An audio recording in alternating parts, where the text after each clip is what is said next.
ये अब सिर्फ भारत और पाकिस्तान के बारे में नहीं है, ये चीन, उसके हथियारों और विश्वसनीयता के विषय में है। भारत पाकिस्तान के टकराव पर एक तीसरा खिलाड़ी सदैव किनारे से गौर से निगाह रखता है। जब दुनिया चीन और भारत के संघर्ष को द्विपक्षीय मानती है, वास्तव में यह त्रिकोणीय खेल काफी समय से चल रहा है। आज पाकिस्तान की सेना पूरी तरह से चीनी हो चुकी है। जेट, मिसाइलें, रडार और एयर डिफेंस सिस्टम, इसके 80% से भी ज्यादा हथियार बीजिंग ने ही दिए हैं। सैन्य समर्थन से लेकर रणनीतिक सुरक्षा तक बीजिंग ने लगातार इस्लामाबाद का साथ दिया है, कभी चुपचाप तो कभी खुलकर। यह भारत चीन पाकिस्तान त्रिकोण की कहानी है और क्यों अगला युद्ध सिर्फ एक मोर्चे पर नहीं लड़ा जाएगा। भारत और चीन के रिश्तों में तनाव चरम पर है, क्योंकि चीन ने अपनी हदें पार कर दी हैं। वर्तमान में वैश्विक ध्यान भारत पाकिस्तान संघर्ष पर केंद्रित है, क्योंकि इन देशों ने अपने विवाद को युद्ध स्तर तक ले जाया है। हालांकि नई जानकारी से पता चलता है कि इस तनाव को बढ़ाने के पीछे एक और खिलाड़ी है जो गुपचुप तरीके से सारी चालें चल रहा है। हाँ, मैं चीन की बात कर रहा हूं। चीन भारत के साथ शीत युद्ध, सीमा पर झड़पें और सैन्य संघर्ष के बीच भारत की क्षेत्रीय और वैश्विक शक्ति को स्थायी रूप से कुचलने का प्रयास कर रहा है। दोनों महाशक्तियों के बीच बहुत कुछ चल रहा है और पाकिस्तान इसकी शुरुआत का मोहरा बना हुआ है। आइए बात शुरू करते हैं कि कैसे चीन चुपचाप पाकिस्तान को हथियार और संसाधन उपलब्ध करा रहा है, जिससे भारत के साथ तनाव बढ़ रहा है। कश्मीर में एक हमले में 26 नागरिकों की मौत के बाद यह सब शुरू हुआ था। भारत ने पाकिस्तान पर आरोप लगाया, यह दावा करते हुए कि उन्होंने हमलावरों का समर्थन किया था। 7 मई को उन्होंने पाकिस्तान और पाकिस्तान शासित कश्मीर में लक्ष्यों पर हवाई हमले किए। पाकिस्तान ने चीन से आए जेट, ड्रोन और मिसाइलों के साथ जवाबी कार्रवाई की, जिससे दुनिया को उनके हथियारों के बारे में पता चला। इसमें उन्नत J-10C फाइटर जेट भी शामिल था। पाकिस्तान के नेता के अनुसार इस उन्नत जेट ने एक बड़ी हवाई लड़ाई में भारत के कुछ राफेल जेट्स को मार गिराया। अमेरिकी अधिकारियों ने भी इसकी पुष्टि की। इस सफलता ने चीन के हथियारों को बेहद शक्तिशाली दिखाया, जिससे उनके रक्षा उद्योग के शेयरों में उस सप्ताह भारी वृद्धि हुई। पाकिस्तान ने चीन के सहयोग से विकसित JF-17 थंडर जेट्स का भी प्रयोग किया। ये जेट पाकिस्तान वायुसेना का महत्वपूर्ण अंग हैं, जिनमें अत्याधुनिक उपकरण व PL-15 मिसाइलें शामिल हैं। अप्रैल 2025 में भारत पाकिस्तान तनाव के दौरान चीन द्वारा पाकिस्तान को तेजी से अतिरिक्त PL-15 मिसाइलें भेजना संदिग्ध था। यह सब इस दावे के बावजूद है कि वे क्षेत्र में शांति चाहते हैं और खुद को मध्यस्थ के रूप में पेश करते हैं। रिपोर्टों के अनुसार पाकिस्तान ने इन मिसाइलों का प्रयोग भारतीय विमानों को मार गिराने के लिए किया और भारत को एक अविस्फोटित PL-15 मिसाइल भी मिली, जिससे चीनी तकनीक के बारे में जानकारी मिल सकती है। अब सोचने की जरूरत है कि ये लड़ाई किसकी किससे हो रही है। स्थिति और खराब होती है क्योंकि बीजिंग द्वारा दिए गए हथियारों की एक पूरी श्रृंखला पाकिस्तान के पास है। हेडक्वार्टर्स, 9P रक्षा प्रणाली, CH-4 और विंग लॉन्ग द्वितीय ड्रोन शामिल हैं। चीन पाकिस्तान को खुफिया जानकारी में भी सहयोग प्रदान कर रहा है। 2025 की शुरुआत में चीनी मछली पकड़ने वाली नौकाएं अरब सागर में भारतीय नौसेना अभ्यास के पास भारतीय जहाजों और विमानों पर डेटा इकट्ठा करती देखी गईं। चीन के पास जासूसी के लिए 100 से अधिक उपग्रह हैं और संभवतः वह प्राप्त जानकारी पाकिस्तान के साथ साझा करता है। जैसा कि आप अंदाजा लगा सकते हैं, इस तरह का समर्थन भारत और चीन के बीच तनाव को बढ़ा रहा है। पाकिस्तान को इन हथियारों से लैस करके चीन भारत पाकिस्तान के संघर्ष को और भी खतरनाक बना रहा है, जिससे भारत को वाजिब चिंता हो रही है। चीन पाकिस्तान को एक मोहरे के रूप में इस्तेमाल करके भारत के साथ एक परोक्ष युद्ध लड़ रहा है, ऐसा सभी संकेत बता रहे हैं। जितना वे प्रॉक्सी का इस्तेमाल कर रहे हैं, उतना ही चीन यह भी दिखा रहा है कि उसे अपने हाथ गंदे करने में कोई आपत्ति नहीं है। चीन ने भारतीय सीमा के नजदीक अपनी सैन्य शक्ति का प्रदर्शन किया। भारत पाकिस्तान संघर्ष शुरू होने से ठीक पहले चीन ने हिमालय के पास वास्तविक नियंत्रण रेखा यानी LAC के ठीक बगल में बड़ी सैन्य अभ्यास किए। यह एक काल्पनिक रेखा है जो भारत और चीन के नियंत्रित क्षेत्रों को साझा सीमा के साथ बांटती है। कुछ मिनटों में हम इस बारे में चर्चा करेंगे। चीन के ये अभ्यास खुलेआम धमकाने की कार्रवाई थी।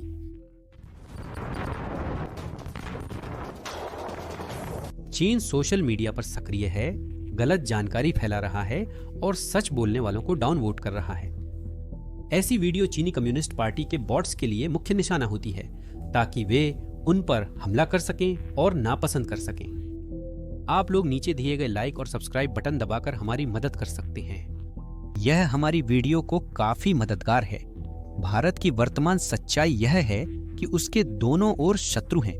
पश्चिम में पाकिस्तानी सेना के पास चीनी हथियार और उत्तर में चीनी सेना है।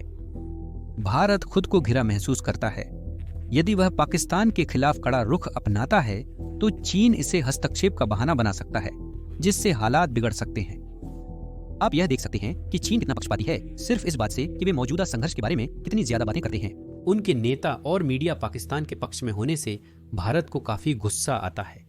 पहलगाम हमले के बाद चीन ने किसी का पक्ष लेने से पहले जांच की मांग की, लेकिन यह पाकिस्तान के दावों को मानने का एक तरीका था कि उन्होंने ऐसा नहीं किया।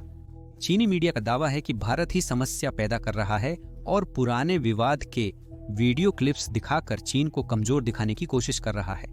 इसमें चीनी पीपुल्स लिबरेशन आर्मी के सैनिकों द्वारा भारतीय सैनिकों को पीटने वाले वीडियो भी शामिल हैं।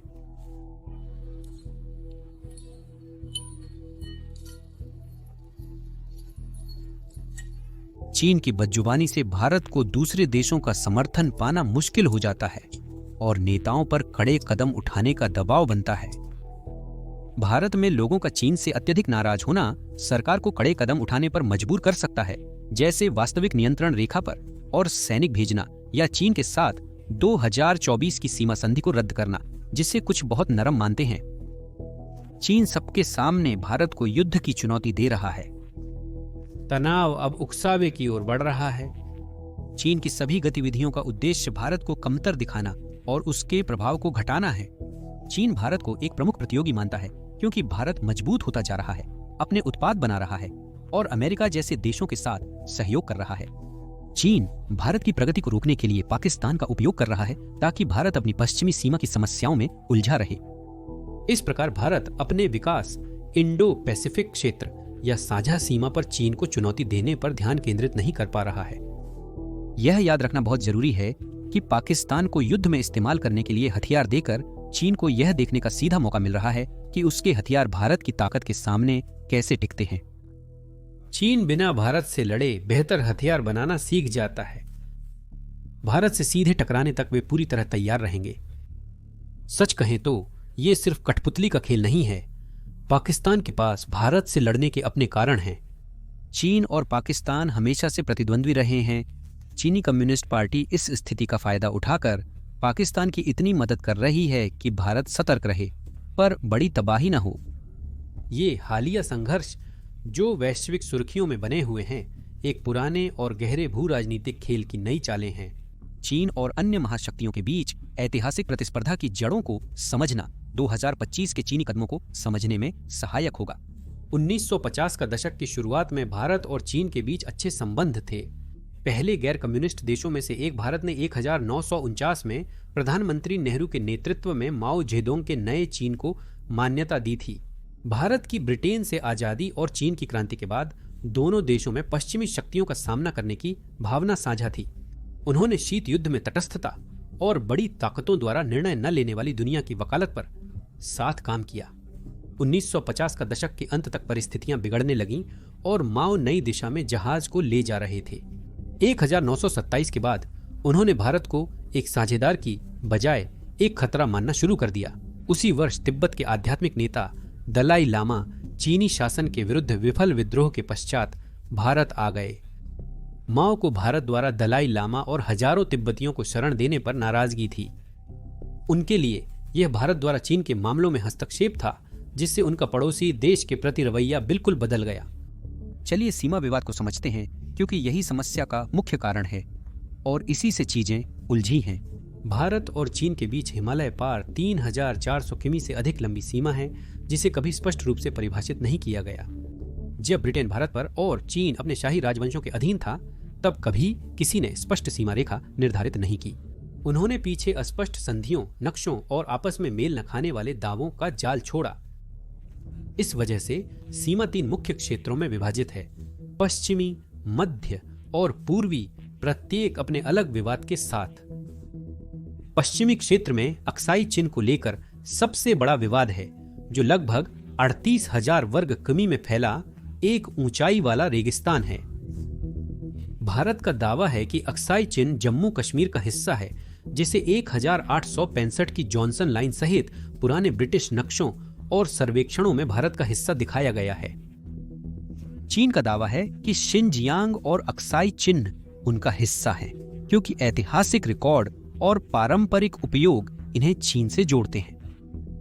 1950 के दशक में चीन ने चुपचाप अक्साई चिन पर नियंत्रण कर लिया और इसके माध्यम से एक मुख्य सड़क बनाई, जिसे हाईवे 219 कहा जाता है, ताकि शिनजियांग को तिब्बत से जोड़ा जा सके। जब उन्होंने ऐसा किया तो भारत ने इसे अपनी जमीन पर चीन की घुसपैठ के रूप में देखा। फिर भी यह सड़क चीनी सेना और आपूर्ति के लिए अत्यंत महत्वपूर्ण बन चुकी थी, अतः वे इसे त्यागने को तैयार नहीं थे। हिमाचल प्रदेश और उत्तराखंड जैसे मध्य क्षेत्रों में भी कम विवाद के बावजूद समस्याएं मौजूद हैं। भारत और चीन के बीच लगभग 8 छोटे विवादित क्षेत्र हैं, जैसे बड़ा होटी और स्पीति घाटी, जहां सीमा पर असहमति है। ये इलाके दुर्गम और दूरदराज हैं, इसलिए विवाद अक्सर गश्त मार्गों को लेकर होते हैं, बड़े पैमाने पर जमीन हथियाने को लेकर नहीं। लेकिन जब सैनिक आमने सामने होते हैं तो तनाव बढ़ जाता है। पूर्वी क्षेत्र में अरुणाचल प्रदेश को लेकर तनाव बढ़ जाता है, जो भारत के नियंत्रण वाला 90,000 वर्ग किमी का राज्य है। चीन लगभग पूरे क्षेत्र पर दावा करता है। इसे साउथ तिब्बत या झांगनान कहता है और कहता है कि यह ऐतिहासिक रूप से ब्रिटिश शासन से पहले तिब्बत का हिस्सा था।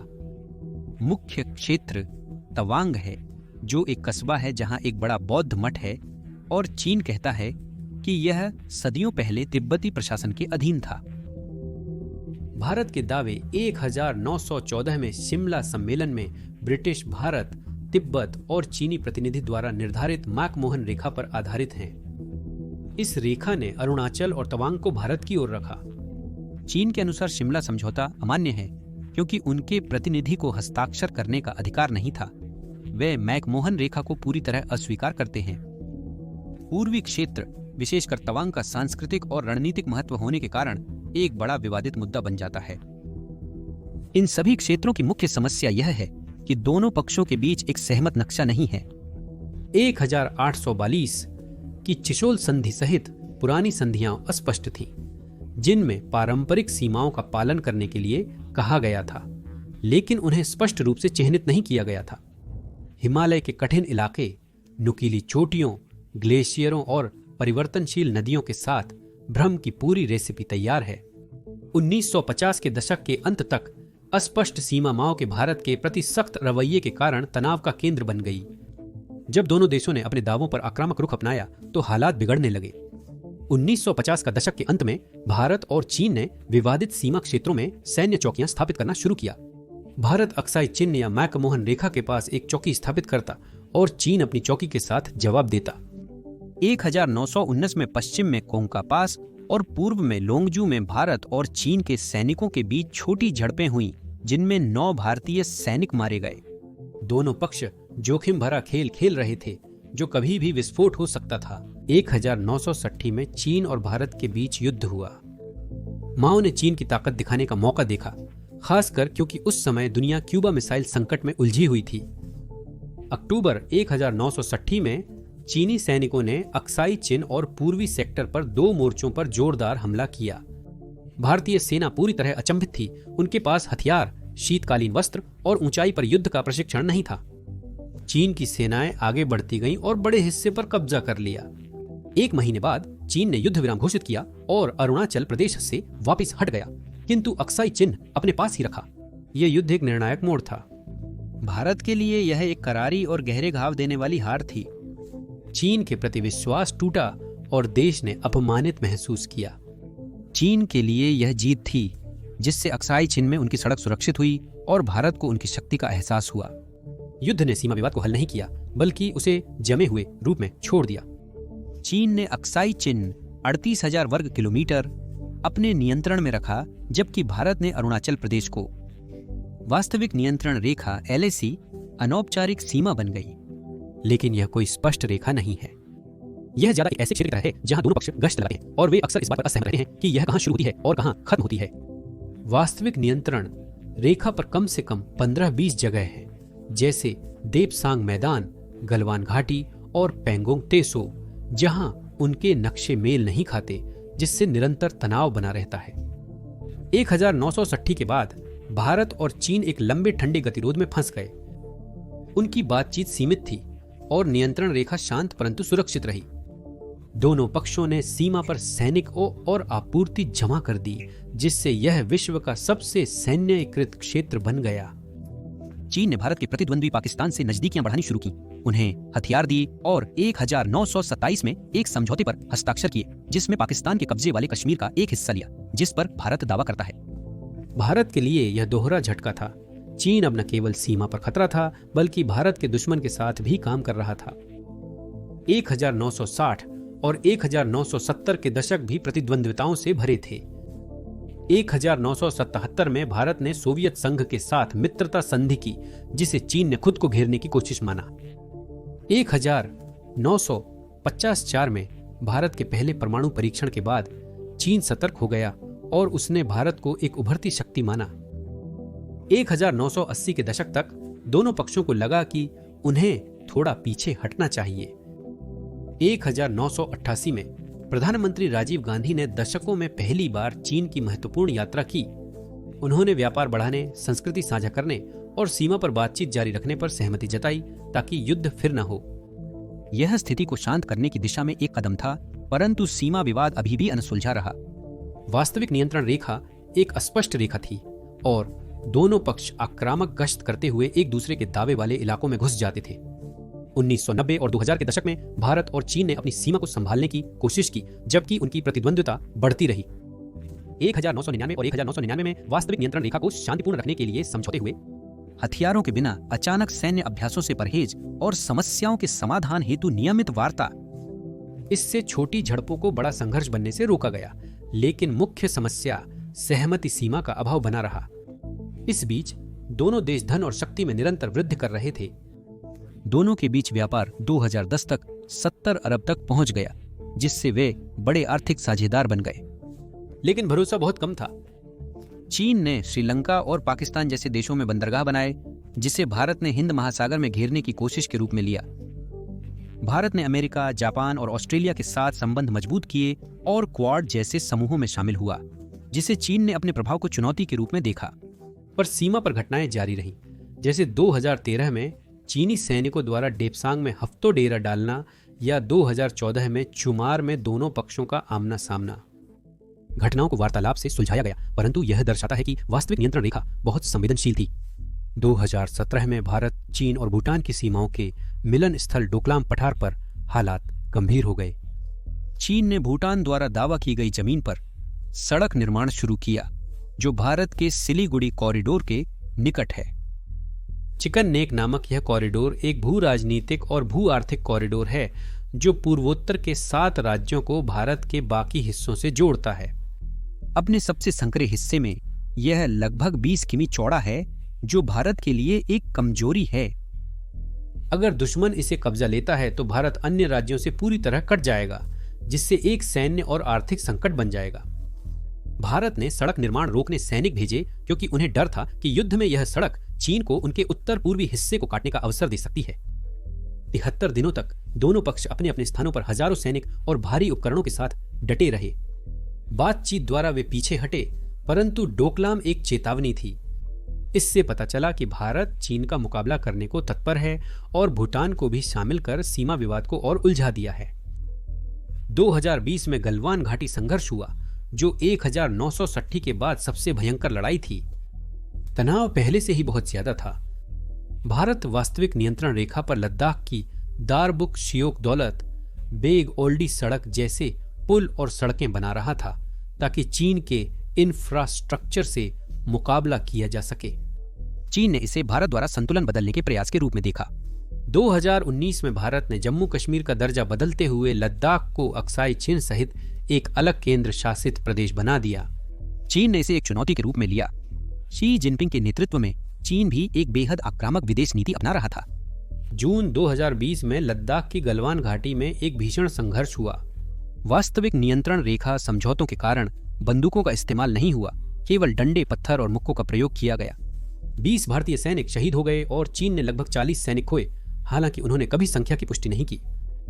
दशकों बाद इस सीमा पर मौत का मामला सामने आना चौंकाने वाला था। गलवान ने सब कुछ बदल दिया। दोनों पक्षों ने भारी संख्या में सैनिकों, टैंक, तोपखाने और जेट विमानों को खासकर लद्दाख में भेजा। पैंगोंग, एत्सो, गोरगा और हॉट स्प्रिंग्स जैसे क्षेत्र आमने सामने की जौहन बन गए, जहां सैनिक कुछ ही किमी दूर शिविर लगाए थे। भारत ने सीमा पार जवाबी कार्रवाई करते हुए टिकटॉक समेत 200 से अधिक चीनी ऐप्स पर प्रतिबंध लगाया और चीनी निवेश के नियम सख्त किए। उन्होंने स्वदेशी उद्योगों को चीन पर निर्भरता कम करने हेतु प्रेरित किया। सैन्य कमांडरों और राजनयिकों के बीच कई दौर की वार्ताएं जारी हैं। कुछ प्रगति हुई है, जैसे कि 2021 में पैंगोंग तीसों से पीछे हटना, लेकिन कई इलाके अब भी तनावपूर्ण हैं। चीन ने वास्तविक नियंत्रण रेखा के पास स्थायी ठिकाने, सड़कें और गांव बना लिए हैं, जो उनकी मजबूत पकड़ का संकेत है। भारत भी यही कर रहा है, नए सुरंगों और हर मौसम में चलने वाली सड़कों के साथ, ताकि बराबरी बनाए रख सके। छोटी झड़पें अभी भी जारी हैं और वास्तविक नियंत्रण रेखा हमेशा तनाव का स्रोत बनी हुई है। दोनों महाशक्तियों के बीच सीमा विवाद एक सैन्य हॉटस्पॉट है जो कभी भी भड़क सकता है। आधुनिक युग में युद्ध सिर्फ सैनिकों और हथियारों तक ही सीमित नहीं है, बल्कि इसमें आर्थिक प्रभुत्व, कूटनीति और प्रभाव भी शामिल हैं। चीन और भारत के बीच आर्थिक प्रभुत्व की प्रतिस्पर्धा पर गहराई से विचार करते हैं। चीन कई वर्षों से अपनी बेल्ट एंड रोड इनिशिएटिव को बढ़ा रहा है, जिसे 2013 में राष्ट्रपति शी जिनपिंग ने शुरू किया था। इसका मूल उद्देश्य गरीब देशों को सड़कें, बंदरगाह और रेलवे जैसी बुनियादी ढांचा परियोजनाओं के निर्माण हेतु आहरण प्रदान करना है। ऐसा लगता है कि वे मदद कर रहे हैं, लेकिन इसमें एक चाल है। यदि देश कर्ज नहीं चुका पाते, जो प्रायः होता है, तो चीन महत्वपूर्ण संसाधनों जैसे बंदरगाह या तेल क्षेत्र पर कब्जा कर लेता है। इससे चीन को व्यापार और रणनीति के लिए महत्वपूर्ण क्षेत्रों पर नियंत्रण मिल जाता है। एशियाई दिग्गज ने विभिन्न परियोजनाओं पर $1.2 ट्रिलियन की विशाल राशि व्यय की है। इसमें $704 अरब निर्माण अनुबंधों और $470 अरब गैर वित्तीय निवेशों में शामिल हैं। 2024 में चीन ने लगभग $71 बिलियन के निर्माण अनुबंधों और $51 बिलियन के निवेशों में भागीदारी की। बेल्ट एंड रोड इनिशिएटिव में अब तक की सर्वाधिक भागीदारी है। ये परियोजनाएं एशिया और दुनिया भर में चीन के प्रभाव और शक्ति को सुनिश्चित करती हैं। चीन भारत की प्रगति रोकने के लिए अपने प्रभाव का इस्तेमाल कर रहा है। चीन ने पाकिस्तान, श्रीलंका और म्यांमार जैसे स्थानों पर बंदरगाह बनाए हैं और यहां तक कि अफ्रीका के देश जिबूती में एक सैन्य अड्डा भी बनाया है। इन स्थानों को स्ट्रिंग ऑफ पर्ल्स कहा जाता है, जो संघर्ष के दौरान भारत के व्यापार मार्गों को अवरुद्ध कर सकते हैं। भारत चिंतित है क्योंकि चीन की कूटनीति उस पर दबाव डालती है। चलिए देखते हैं कि भारत इसका सामना करने के लिए क्या कदम उठा रहा है। भारत जानता है कि वह चीन को महत्वपूर्ण स्थानों पर कब्जा नहीं करने दे सकता। 2020 की सीमा झड़प के बाद भारत ने अपनी सुरक्षा को लेकर गंभीरता दिखाना शुरू किया। अब उन्हें चिंता है कि जो देश चीन के कर्जदार हैं, वे तब आवाज नहीं उठाएंगे जब चीन कोई परेशानी खड़ी करेगा, या इससे भी बुरा, वे चीन को अपने पास सैन्य ठिकाने बनाने की इजाजत दे सकते हैं। भारत चीन की ताकत को चुनौती देने के लिए दोस्ती बढ़ाने, उधार देने और अर्थव्यवस्था मजबूत करने की योजना बना रहा है। यह चीन की योजना को उसी के विरुद्ध उपयोग करने का प्रयास है। यह ऐसा कैसे कर रहा है? देखिए, भारत अपना खुद का नेटवर्क बना रहा है, जिसे नेकलेस ऑफ डायमंड्स कहा जाता है। बहुत ही रचनात्मक नाम है, ताकि वह चीन की स्ट्रिंग ऑफ पर्ल्स का मुकाबला कर सके। 2018 से भारत ने सिंगापुर और इंडोनेशिया के साथ समझौते किए हैं, ताकि वह मलक्का जलड़ मरुमध्य के पास उनके नौसैनिक अड्डों का इस्तेमाल कर सके, जो चीन के लिए महत्वपूर्ण है। भारत को ओमान में पाकिस्तान और जिबूती स्थित चीन के 2 अहम ठिकानों के बीच एक रणनीतिक बंदरगाह तक पहुंच मिली है। भारत सेशेल्स में एक नौसैनिक अड्डा और ईरान में चाबहार बंदरगाह विकसित कर रहा है, ताकि मध्य एशिया के लिए व्यापार मार्ग खोले जा सकें। Bharat belt and road initiative के प्रभाव का मुकाबला अपने प्रोजेक्ट्स के माध्यम से कर रहा है। International north south transport corridor Bharat को ईरान और मध्य एशिया के माध्यम से रूस और यूरोप से जोड़ता है। यह चीन के रास्तों की तुलना में तेजी से सामान पहुंचाने के लिए जहाज, ट्रेन और ट्रक का इस्तेमाल करता है। India middle east Europe economic corridor Bharat को बंदरगाहों और रेलवे द्वारा सऊदी अरब एवं यूरोप से जोड़ती एक अन्य परियोजना है। इन परियोजनाओं से देशों को चीन के बिना व्यापार मार्ग मिलते हैं, जिससे भारत वैश्विक व्यापार में मजबूत बनता है। ये कदम भारत को व्यापार मार्गों पर नियंत्रण रखने और चीन द्वारा सब कुछ हड़पने से रोकने में मदद करते हैं। असल में भारत चीन की महत्वाकांक्षाओं और विकास पर लगाम लगाने वाला देश है। भारत पड़ोसी देशों को आरण दे रहा है ताकि वे चीन पर आश्रित न हों। चीन ने बांग्लादेश को $8 अरब, श्रीलंका को 2022 में अर्थव्यवस्था ढहने के बाद $2.1 अरब, नेपाल को $1.7 अरब और मालदीव को $13 अरब दिए हैं। ये आरण चीन के मुकाबले ज्यादा दोस्ताना हैं, जिनमें कम शर्तें होती हैं, इसीलिए देश भारत पर ज्यादा भरोसा करते हैं। भारत अपने पड़ोसी देशों पर ध्यान केंद्रित कर रहा है ताकि वे चीन की पकड़ से दूर रहें, हालांकि वह चीन जितना आरण नहीं दे रहा है। भारत की मदद ने श्रीलंका में चीन के और अधिक विस्तार को रोका, खासकर उस बंदरगाह को लेने के बाद। भारत का सबसे बड़ा हथियार उसकी बढ़ती अर्थव्यवस्था है। भारत ने खुद को वैश्विक विनिर्माण के एक उभरते सितारे के रूप में स्थापित किया है, जिससे बढ़ती संख्या में कंपनियां चीन से भारत की ओर आकर्षित हो रही हैं। भारत ने विशाल कार्यबल, प्रतिस्पर्धी वेतन और विदेशी निवेश को प्रोत्साहित करने वाली सरकारी नीतियों के कारण खुद को एक मजबूत दावेदार के रूप में स्थापित किया है। एप्पल ध्यान केंद्रित करने वाले सबसे बड़े नामों में से एक है। टेक कंपनी ने हाल के वर्षों में भारत में अपनी विनिर्माण क्षमता का विस्तार किया है। यह तमिलनाडु के फॉक्सकॉन प्लांट में आईफोन पेश करने से शुरू हुआ था, पर यहीं खत्म नहीं हुआ। 2025 में एप्पल ने भारत में अपनी उत्पादन क्षमता का विस्तार कर नवीनतम आईफोन मॉडल को भी शामिल किया। वर्तमान में भारत में $22 बिलियन मूल्य के 20% आईफोन का निर्माण होता है, जबकि लगभग 20 वर्ष पूर्व यह केवल 1% था। एप्पल का मुख्य सप्लायर फॉक्सकॉन मौजूदा प्लांट्स का विस्तार करने के साथ साथ कर्नाटक में एक नई फैक्ट्री में अरबों डॉलर निवेश कर रहा है। ये कदम दिखाते हैं कि एप्पल भारत को एक मैन्युफैक्चरिंग हब के रूप में लंबे समय तक अपनाने के लिए प्रतिबद्ध है, जिसका कारण है चीन की तुलना में भारत में काफी कम मजदूरी लागत और भारतीय सरकार द्वारा दिए गए वित्तीय प्रोत्साहन। सैमसंग उपभोक्ता इलेक्ट्रॉनिक्स का एक बड़ा नाम भारत में अपनी उपस्थिति दोगुनी कर रहा है। यह नोएडा, उत्तर प्रदेश में दुनिया की एक सबसे बड़ी मोबाइल फोन निर्माण इकाई चलाता है, जहां हर साल घरेलू और अंतर्राष्ट्रीय बाजारों के लिए लाखों डिवाइस बनते हैं। यह केवल अवसरवादी कदम नहीं है, यह एक रणनीतिक बदलाव है जिससे सैमसंग भारत की कार्यशक्ति का लाभ उठा सके और तेजी से बढ़ते बाजार में अपनी उपस्थिति बढ़ा सके। डेल और एचपी ने भी अपने कुछ उत्पादन भारत में स्थानांतरित कर लिए हैं, जिससे वे कम मजदूरी लागत और आसान नियमों का फायदा उठा रहे हैं। ये कंपनियां तकनीकी दिग्गजों द्वारा अपनी आपूर्ति श्रृंखलाओं में विविधता लाने और चीन पर निर्भरता घटाने की प्रवृत्ति का हिस्सा हैं। भारत का उच्च तकनीकी निर्माण जैसे सेमीकंडक्टर्स और इलेक्ट्रिक वाहनों पर ध्यान केंद्रित करना उसे वैश्विक बाजार में एक विशिष्ट स्थान दिला रहा है। भारत भविष्य केंद्रित उद्योगों में उत्पादन से जुड़ी प्रोत्साहन योजना जैसे सरकारी प्रोत्साहनों के माध्यम से निवेश आकर्षित कर रहा है। दरअसल हायर जैसी चीनी कंपनियों ने भी भारत में अवसरों को पहचाना है। हायर ने भारत में घरेलू और निर्यात बाजारों की आवश्यकताओं को पूरा करने के लिए उत्पादन सुविधाएं स्थापित की है, जो भारत की आकर्षण शक्ति को दर्शाता है। यह रुझान दर्शाता है कि भारत न केवल पश्चिमी कंपनियों को आकर्षित कर रहा है, यह एक वैश्विक विनिर्माण केंद्र के रूप में उभर रहा है। भारत को विशिष्ट बनाने वाले कई कारक हैं, लागत में बढ़त केवल उनमें से एक है। भारत में चीन की तुलना में श्रम लागत काफी कम होने से वह गुणवत्ता में कटौती किए बिना खर्च घटाना चाहने वाली कंपनियों के लिए आकर्षक विकल्प है। इसके अलावा भारत पैमाना और समर्थन भी प्रदान करता है।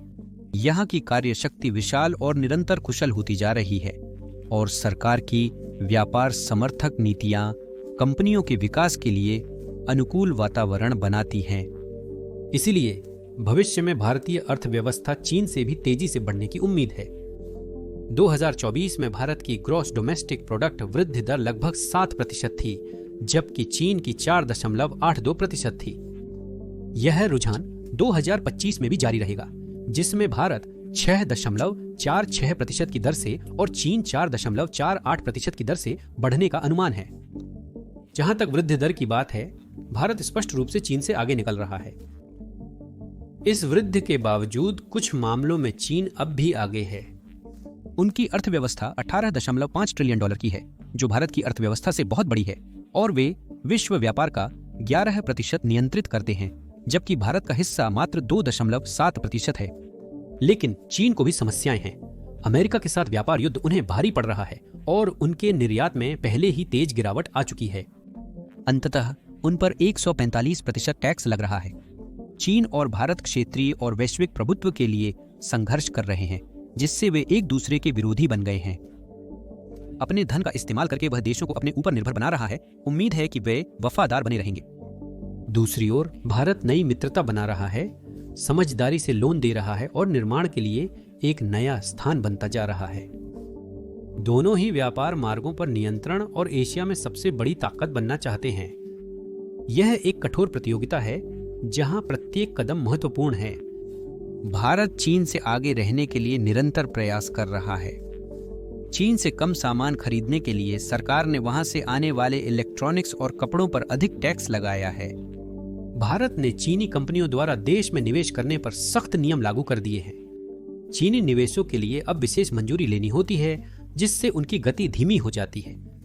यह भारत को अपनी अर्थव्यवस्था को नियंत्रित रखने में सहायता करता है। भारत चीन पर निर्भरता कम करने के लिए स्वदेशी उत्पादन पर ध्यान दे रहा है। उन्होंने मेक इन इंडिया योजना शुरू की, जो कंपनियों को देश में फैक्ट्री बनाने हेतु प्रोत्साहित करती है। ये फैक्ट्रीज स्मार्टफोन, दवाइयां और सोलर पैनल जैसी चीजें बनाती हैं।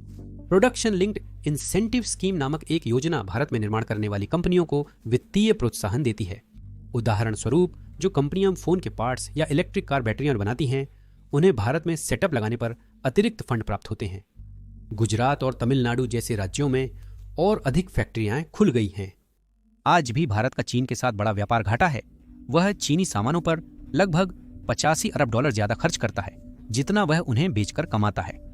घर में ज्यादा सामान बनाकर भारत इस अंतर को कम करने और रोजमर्रा की चीजों के लिए चीन पर कम निर्भर रहने की कोशिश कर रहा है। भारत अपने उत्पादों का निर्माण जारी रखे हुए है। यह अन्य देशों से अधिक व्यापार करने हेतु संपर्क कर रहा है।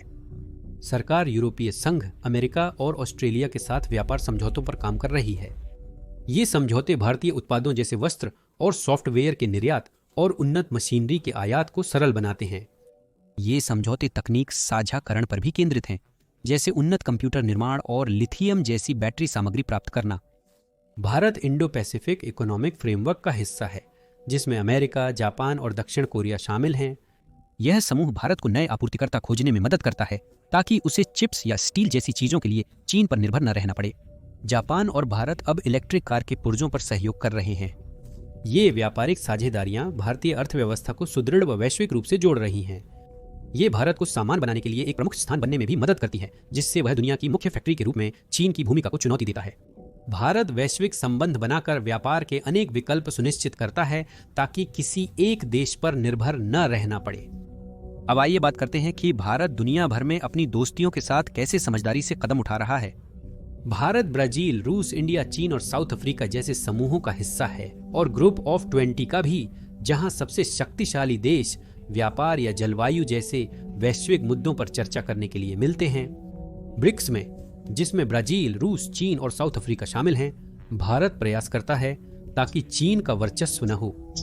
वे इस बात पर जोर देते हैं कि हर देश को फैसलों में बराबर की आवाज मिले, जैसे कि नए प्रोजेक्ट्स को फंड करने का तरीका तय करना। G20 में भारत वैश्विक व्यापार की निष्पक्षता और प्रौद्योगिकी के समान वितरण पर ध्यान केंद्रित करता है। यह चीन के इन क्षेत्रों पर नियंत्रण के प्रयासों को चुनौती देता है। भारत चीन को लेकर सतर्क देशों के साथ नजदीकी संबंध बना रहा है, जैसे भारत और ताइवान साथ मिलकर कंप्यूटर चिप्स का निर्माण कर रहे हैं। वे मिलकर आर्टिफिशियल इंटेलिजेंस प्रोजेक्ट्स का अध्ययन कर रहे हैं। ये सहयोग भारत को बिना चीन की मदद अपनी तकनीकी उद्योग बढ़ाने में सहायता करते हैं। इंडिया दक्षिण पूर्व एशिया के देशों जैसे वियतनाम, इंडोनेशिया और फिलीपींस के साथ भी साझेदारी कर रहा है। देश चीन द्वारा दक्षिण चीन सागर के बड़े हिस्से पर किए जा रहे दावों और गतिविधियों को लेकर चिंतित हैं। इंडिया इन देशों के साथ नेवी अभ्यास करके मदद कर रहा है। वे रक्षा पर बात करने के लिए बैठकें भी करते हैं, जैसे कि अपनी तटरेखा की सुरक्षा कैसे करें। भारत और वियतनाम बेहतर जहाज निर्माण पर विचारों का आदान प्रदान कर रहे हैं। ये प्रयास इंडिया को इंडो पैसिफिक में अधिक महत्वपूर्ण बनाते हैं, जहां कई देश व्यापार मार्गों को खुला और सुरक्षित रखना चाहते हैं। यह काम क्वाड से जुड़ा है, जिसमें इंडिया, यूनाइटेड स्टेट्स, जापान और ऑस्ट्रेलिया शामिल हैं। क्वाड का उद्देश्य है कि क्षेत्र निष्पक्ष रहे और एक देश का वर्चस्व न हो। यह चीन की महत्वाकांक्षा के विरुद्ध है, इसलिए बीजिंग भारत से इतनी नफरत करता है। इन कदमों से भारत अपनी शक्ति बढ़ा रहा है ताकि चीन का मुकाबला कर सके। इंडिया अपनी अर्थव्यवस्था के लिए ज्यादा घरेलू उत्पादन और वैश्विक व्यापार के जरिए चीन पर कम निर्भरता बना रहा है। भारत वैश्विक समूहों के साथ सहयोग और मजबूत संबंध बनाकर चीन की शक्ति को चुनौती दे रहा है। ये प्रयास भारत को विश्व में एक प्रमुख शक्ति के रूप में स्थापित करने में सहायता कर रहे हैं, जिससे वह अपनी स्थिति को संतुलित कर सके। अंततः चीन के हथियार और सहयोग ने इस 2025 के युद्ध को संभावित से अधिक विशाल रूप दे दिया है। पाकिस्तान के जेट और मिसाइलें, जिन्हें चीन की तकनीक और विशेषज्ञता का समर्थन मिला है, ने उन्हें भारत पर जोरदार पलटवार करने की ताकत दी, जिससे संघर्ष जारी रहा, भले ही युद्ध विराम से हालात शांत होने की उम्मीद थी। चीन का मकसद भारत को व्यस्त रखकर अपने उपकरणों का परीक्षण करना है। बीजिंग या तो भारत के पतन की साजिश रच रहा है या सिर्फ पाकिस्तान का करीबी सहयोगी है।